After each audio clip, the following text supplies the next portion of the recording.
Carbs. For decades, they've been the cornerstone of healthy eating. Nutrition labels praised whole grains. Doctors championed oatmeal. Cereal boxes advertised heart-healthy benefits. And we listened. We filled our breakfast bowls with oats and bananas. We loaded our plates with brown rice and whole grain bread. We traded butter for honey, eggs for granola, meat for smoothies. We followed the rules, yet somehow, energy problems skyrocketed. More hunger, more cravings, more midday crashes, more stubborn fat, especially around the waist, more prediabetes in younger and younger people. People who were doing it right still didn't feel right, and quiet confusion began growing. If whole grains and healthy carbs are good for me, why do I still feel tired after eating them? Why am I hungry again an hour later? Why am I gaining weight even when I avoid processed sugar? The answer isn't simple, because carbs aren't simple. They're not villains. They're not saints. They're fuel. And fuel behaves differently depending on how it's prepared, paired, and processed. The real story has nothing to do with good versus bad. It has to do with biology, processing, and context. Your body doesn't read labels. It reads chemistry. And some carbs, even healthy ones, behave more like sugar than nature ever intended. Like the instant oatmeal that spikes glucose faster than a donut. Like whole grain crackers that digest like white bread. Like fruit-only smoothies that hit your bloodstream like liquid candy. Not because carbs are dangerous, but because our modern versions are engineered differently than what nature designed and what your metabolism expects. Today, we travel to the truth behind carbs, the science behind why some leave you energized and satisfied, while others quietly push you toward insulin resistance, fatigue, cravings, and metabolic imbalance. We'll explore the hidden forces shaping your glucose response, the processing, the particle size, the fiber structure, the glycemic index versus glycemic load, and the hormone cascade triggered when food hits your bloodstream too fast. And most importantly, we will uncover simple fixes, meal swaps, rule of thumb food pairings, and timing strategies that turn carbs back into clean fuel instead of metabolic chaos. This isn't about cutting carbs. It's about understanding them.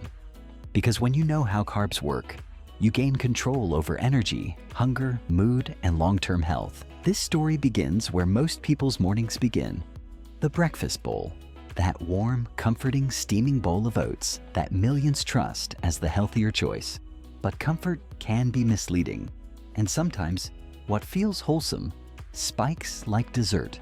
To understand why, we have to step inside the food we think we know and into the metabolic machinery inside us. Breakfast is no longer about tradition. It's about chemistry. And in the hour after eating, the truth is revealed. In our glucose, whole grain bread, brown rice, multigrain cereal, and the breakfast hero almost everyone swears by, oatmeal. These foods sit proudly in the healthy aisle. They carry labels like whole, natural, fiber-rich, and heart-healthy. Marketing tells us these carbs are clean fuel. Doctors often recommend them. Diet culture embraces them. So why do so many people still feel tired, hungry, foggy, and 3 hours later find themselves searching for snacks after eating them? Because healthy carbs aren't always healthy for your blood sugar. Let's pull back the curtain. The biggest misconception. You've been told carbs are simple. Good carbs versus bad carbs. Whole grains versus refined grains. Oatmeal versus sugary cereal. But the body doesn't read nutrition labels. It doesn't see marketing badges. It responds to a simple reality. How fast does this food turn into glucose? Enter two crucial concepts, rarely explained, often misunderstood. Glycemic index, GI, how quickly food raises blood sugar. Glycemic load, GL, how much total glucose impact the food has. A food can have a healthy label and still cause a glucose spike because it digests too quickly. It's processed into a finer texture. You're eating it alone without fat hush protein. You're eating a portion larger than your metabolism can handle. This is where the truth gets uncomfortable. Oatmeal, the perfect example. Instant oatmeal, the breakfast champion, has a GI similar to white bread. Not because oats are bad, but because processing destroys the natural structure that slows digestion. The finer the grind, the faster the spike. It's not the oat, it's what we did to it. Steel-cut oats? Slower. Rolled oats? Moderate. Instant oats? Practically sugar digestion speed. And think about how many people eat oatmeal. No protein, no healthy fats, just oats. Blood sugar surge, mid-morning crash. You don't feel full because you ate the wrong food? No, you don't feel full because your blood sugar crashed after a spike. Your body screams for more carbs. Your hunger isn't lack of discipline, it's biology. Now let's zoom out, beyond breakfast, into the food industry's greatest trick: processed whole grains. Many whole grain products are still finely milled. They carry the illusion of whole, natural food, but behave like sugar once eaten. Crackers, granola bars, breads, even healthy tortillas and wraps. They bypass the natural enzymes and fibers meant to slow digestion. Your blood sugar reacts as if you ate something ultra-sweet. And for millions of people, this cycle becomes daily life. High-carb breakfast, energy crash, carb-heavy lunch, afternoon slump, evening sweet craving, guilt. Repeat. It doesn't mean carbs are the enemy. It means timing, structure, and combinations matter. Because carbs aren't evil, but uncontrolled glucose spikes quietly chip away at metabolic health, not in a day, not in a week, but over years, sometimes decades, until the symptoms show up. Stubborn belly fat, fatigue after meals, brain fog cravings, prediabetes, metabolic syndrome, and most people never connect it to the healthy carbs they started their morning with. Food isn't just fuel. Food is chemistry, and understanding that chemistry is how you regain control. Continue to discover how the right pairing of protein and fats with carbs can turn a blood sugar spike into steady energy, and how tiny changes in your routine can protect your metabolism for life. Let's pause and ask a simple question. If carbs aren't the villain, why do they behave like one in so many bodies today? The answer is context. Carbs eaten alone hit your bloodstream like a fast-moving train. No brakes, no buffer, no balance. But carbs eaten with protein and healthy fats? Suddenly, that train slows down. It becomes a steady ride, not a roller coaster. This is food synergy, your body's metabolic secret weapon. The science in simple terms. Your stomach has a natural gatekeeper called the pyloric valve. When you eat protein and fat, that valve slows down, releasing food into your intestine gradually.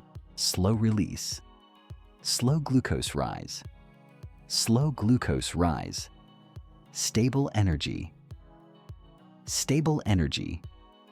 Less cravings, clearer mind, steady mood. You aren't fighting hunger, you're designing it. This isn't dieting. This is blood sugar engineering. Think about breakfast. Most traditional breakfast foods are carbs: bread, cereal, bagels, waffles, pancakes, fruit bowls, juices, coffee with sugar. But your metabolism didn't evolve for this sugar-loaded wake-up call. It evolved for slow energy release. Fat and protein first, carbs later. Swap your morning pattern, and everything changes. Instead of try instant oats plus banana, steel-cut oats with nuts plus Greek yogurt, toast plus jam eggs plus avocado plus greens, cereal plus milk, cottage cheese plus berries plus chia fruit smoothie, protein-based smoothie with nut butter plus seeds. Same foods, completely different blood sugar effect. Because order matters just as much as content. Protein first isn't a rule. It's a metabolic strategy. You don't have to cut carbs. You just have to support them. The ancient blueprint. Think about the way humans originally ate. Fish plus tubers, meat plus berries, nuts plus wild grains, eggs plus vegetables. Carbs were never alone. They were part of a system, nature's built-in glucose shield. But modern food isolates carbs, refines them, strips fiber, adds sugar, speeds digestion. Natural balance, gone. Blood sugar stability, gone. Cravings, welcome to the stage. You didn't lose discipline. The food environment lost structure. Now we rebuild it, intelligently, simply, strategically. The difference you can feel. When carbs digest slowly, something miraculous happens. You feel full longer. You stay mentally sharp. Your energy doesn't crash. Your hunger stays calm. Your cravings quiet down. Your metabolism breathes again. Your body isn't chasing balance, it already has it. And the question becomes, what if most people aren't overeating because of habit, but because their blood sugar never stabilizes enough to feel satisfied? What if the secret to healing metabolism isn't restriction, but repairing food the way nature intended? Continue to explore how food processing changes the very nature of carbohydrates, and how the modern pantry has quietly reshaped our biology without us noticing. To understand why some carbs spike you, even healthy ones, we need to step into the story of food processing.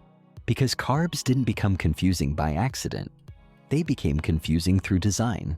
And once you see how processing alters food, you cannot unsee it. The grain that changed everything. Imagine a single oat. In its whole natural state, it's wrapped in bran, fiber, plant compounds, nutrients, structure. Your body works through those layers slowly. That takes effort, digestion, time, enzymes, slow breakdown, slow glucose release, no drama, no spike. Now look at the oats marketed to you today. Rolled oats, flattened for quicker cooking. Quick oats, steamed and broken down. Instant oats, pre-cooked, finely cut, nearly pre-digested. Each processing step removes work from your stomach and transfers it to the factory. The more the factory digests for you, the faster your blood sugar rises after you eat. Food becomes convenience, and metabolism pays the price. That healthy oatmeal packet, it behaves dangerously close to white rice or even sugar in your bloodstream. And most people never see it coming. Why glycemic index isn't enough. You may have heard of the glycemic index, GI, a measure of how fast a food raises blood sugar. But here's the twist. GI is helpful, but it is not the full picture. Enter glycemic load, GL, which considers how much you eat, not just how fast it hits. A high GI food in small amounts can be harmless. A moderate GI food in large amounts can still spike you. And then there's an even more modern concept, food matrix. The structure of food affects how your body processes it. A whole apple digests slow. Apple juice digests fast. Apple juice with added fiber digests still fast. Nature's design versus human shortcuts. Industrial processing may give us shelf life and speed, but it costs us stability and health. The modern carb problem is a speed problem. Today's carbohydrates aren't just carbs. They are accelerated carbs, designed to dissolve faster, absorb quicker, spike harder.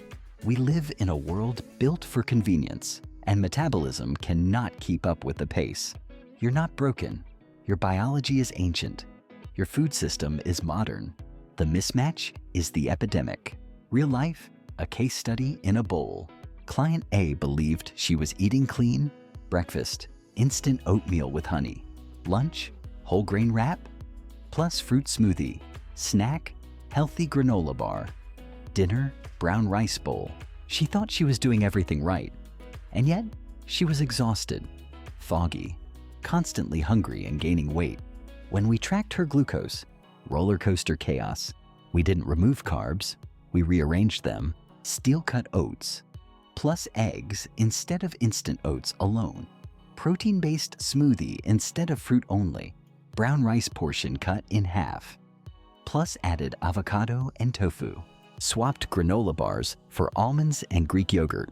Result after 14 days? Stable glucose. Better energy. No 3 p.m. crash. Reduced cravings, Pants fit better. Hunger felt normal, not frantic. All from timing, pairing, and choosing slower carbs. No restriction, no starvation, just biology aligned. The silent domino effect. When carbs hit fast, insulin surge, blood sugar crashes, hunger rebounds, cravings intensify, fat storage activates, energy drops, mood shifts, stress hormones rise, sleep gets disrupted, inflammation grows. This isn't lack of willpower. It's physiology reacting to speed. Slow carbs, nourishing steady life. Fast carbs, metabolic turbulence. And the food industry knows this, but speed sells. Now the question becomes, if processing accelerates carbs, how do we slow them down again in real life? This is where strategy becomes your superpower. And it's simpler than you think. Continue to discover real-world tools, the shifts that work in kitchens, in grocery stores, in busy schedules, and in everyday eating, to turn carbs from chaos creators into metabolic allies again. So now that you understand why processing matters, why structure matters, and why the story isn't carbs are bad, but rather carbs need context, let's talk about the real magic. How to eat carbs in a way that works with your biology, not against it. Because knowledge only matters if it becomes action, if it becomes lived experience rather than intellectual trivia. And here's the part most people miss. You don't need to remove carbs. You need to reposition them. The goal isn't fear, it's strategy. The foundation, protein and fiber. First, think of your body like a highway. Carbs are cars. Protein and fiber are speed bumps. They slow the rate of glucose entering your bloodstream. When you eat carbs first, especially fast carbs, you open the floodgates. When you eat fiber and protein first, you regulate the flow. It's not a diet, it's sequencing. Imagine taking a bite of eggs before your toast, or eating a handful of nuts before fruit, or starting your meal with a salad, not bread. That alone can turn a glucose spike into a gentle hill. One behavioral shift, a dramatically different metabolic outcome. Fat helps you float. The stabilizer role of healthy fats. Fat doesn't spike blood sugar. It slows digestion, supports hormones, and keeps you full. Avocado with rice, olive oil on vegetables, nut butter with fruit, seeds and smoothies, tahini with roasted sweet potatoes. The carb didn't change. The metabolic response did. Real nourishment isn't restriction, it's balance. Timing is fueling. When carbs work best. There are moments when your body welcomes carbs with open arms, and others when it panics. Better times for carbs. After exercise, with protein-rich meals, earlier in the day for most people, when stress is low, when you're well rested. Times when carbs hit harder, late at night, on an empty stomach. When stressed, when sleep deprived. When paired with emotional eating, carbs aren't villains. Context is king. Your body is always listening. Timing is the whisper most people ignore. Case study, the office worker who thought carbs made him gain weight. Meet Daniel. He believed his body just doesn't handle carbs. Lunch, chicken salad, no carbs. Snack, coffee and energy bar. Afternoon, tired, irritable snacking. Dinner, pasta, plus bread because he was starving night. Guilt, bloating, frustration. He didn't have a carb issue. He had a carb timing issue. We swapped his routine. Breakfast, eggs, plus spinach, plus berries. Lunch, protein, plus veggies, plus quinoa. Snack, Greek yogurt, plus almonds. Dinner, protein, plus veggies. Carb portion scaled to training days. Result, he lost fat. Energy stabilized. Cravings disappeared. He no longer feared food. He understood it. Carbs didn't change. His sequence, timing, and pairing did. This is metabolic intelligence, not dieting. Real food versus processed carbs, the grocery rule. If your great-grandmother wouldn't recognize it as a carb, it probably spikes harder. Choose more. Sweet potatoes, oats in whole form, beans and lentils, quinoa, buckwheat, farro, whole fruits, root vegetables, choose less, cereals, instant oats, granola bars, fruit juices, crackers and chips, ultra-processed bread. The rule is simple. The closer it looks to nature, the kinder it is to your blood sugar. And if convenience foods are necessary in your life, pair them, sequence them, portion them. Control is not about elimination. It's about knowing how to use food instead of being used by it. Movement, the forgotten carb safety net. If carbs are fuel, movement is the ignition. You don't need a gym. You don't need perfection. You just need consistency. A 10-minute post-meal walk can lower glucose, reduce cravings, support digestion, improve mood, protect metabolic health. Grandparents in Italy and Japan walked after meals for decades. Science now confirms what tradition already knew. This isn't new. We simply forgot. You are not broken. The system is fast, not you. If you've struggled with carbs, it is not a character flaw. It is not lack of willpower. It is not weakness. You are living in a world where food chemistry outran human biology. The food industry makes fast carbs cheap. The body prefers slow energy. Your cravings aren't failures. They're signals from a nervous system designed to survive scarcity, not fight supermarkets. And the moment you work with your biology instead of against it, things shift. You feel grounded, not chaotic. You feel nourished, not stuffed. You feel in control, not controlled. Small shifts, strong physiology, stable energy. This is how carbs become allies again. Not feared, not worshipped, but respected. To understand carbs fully, we need to leave the biochemistry lab for a moment and step into something deeply human. Why carbs feel emotional? Because yes, carbs fuel muscles, cells, and metabolism. But they also feed memory, comfort, nostalgia, and safety. Think about it. The smell of warm bread, the taste of childhood oatmeal, the ritual of noodles with family, the celebration cake, the comforting bowl of rice after a long day. Carbs aren't just macronutrients, they're meaning. And when we pretend nutrition is purely physical, we miss the whole picture. Because our food choices are rarely just fuel. They are also feelings. You don't crave pasta simply because you lack discipline. You crave it because your nervous system remembers safety, ease, comfort. Once you understand that, you stop fighting yourself. You stop labeling food as good or bad. You start seeing the deeper layer. Your biology and your psychology often speak the same language. Why stress makes you reach for carbs. When stress rises, cortisol rises. When cortisol rises, blood sugar rises. And when blood sugar rises, insulin arrives to lower it.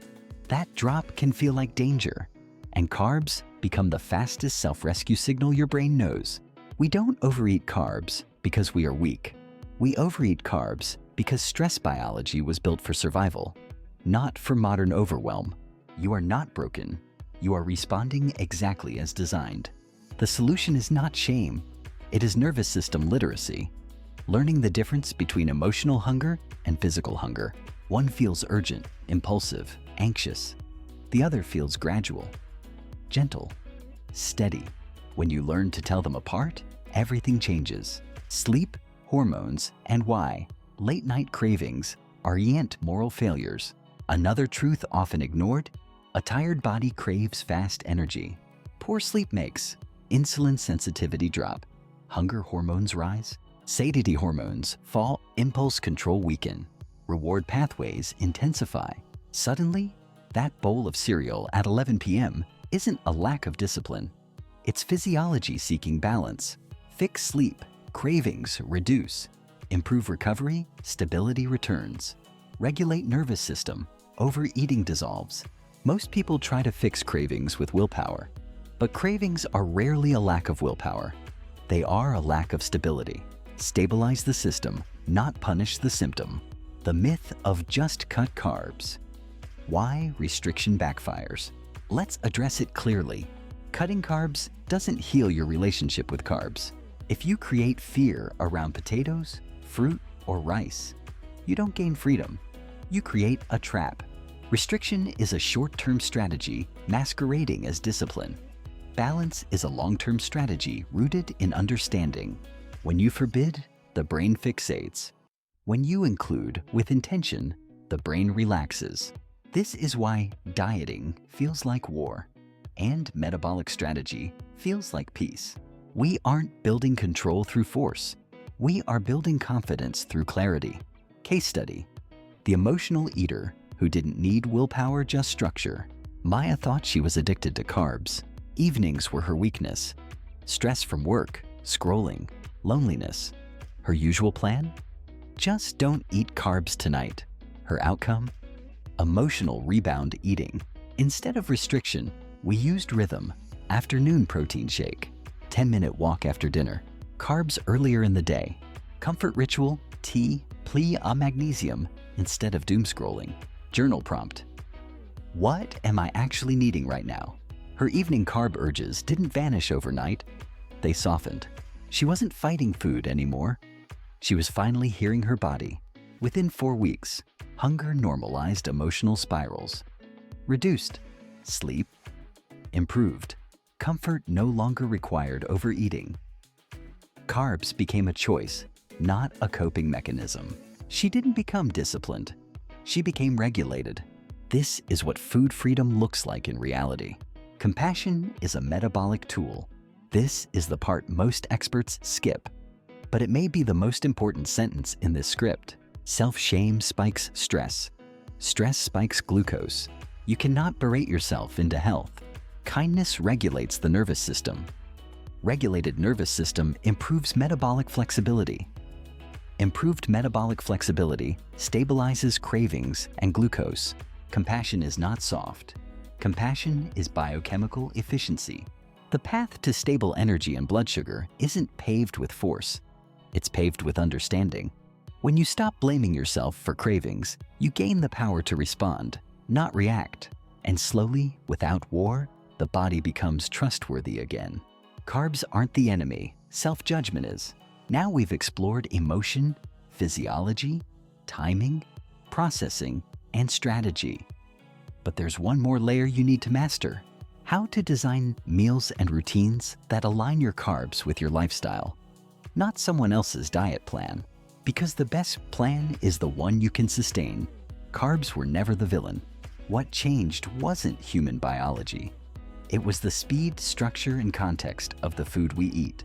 We live in a world where grains are flattened, blended, puffed, powdered, and pre-digested for convenience, and where our nervous systems are overloaded, underslept, overstimulated, and constantly searching for comfort. Carbs didn't break us. The modern environment bent our biology out of rhythm. And now you know the truth. It's not about removing carbs.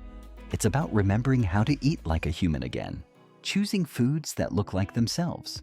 Balancing plates with protein, fat, fiber, and movement. Letting food support your nervous system rather than fight it. Using curiosity instead of judgment. Learning your body instead of battling it. You don't need fear. You need understanding. You don't need perfection. You need pattern shift. Start meals with protein and fiber. Add healthy fats for stability. Let carbs fuel, not flood, your system. Walk a little. Sleep deeply. Pause before reacting. Your body isn't the problem. It has been trying to protect you all along. If there's one message to take with you, you are not broken. You are adapting. And now you're equipped to adapt in the right direction. Carbs become clarity, not chaos. Food becomes fuel, not friction. You become the driver, not the passenger. This is not a diet. This is metabolic intelligence. This is you taking back the wheel. Welcome to balance. Welcome to freedom. Welcome back to yourself.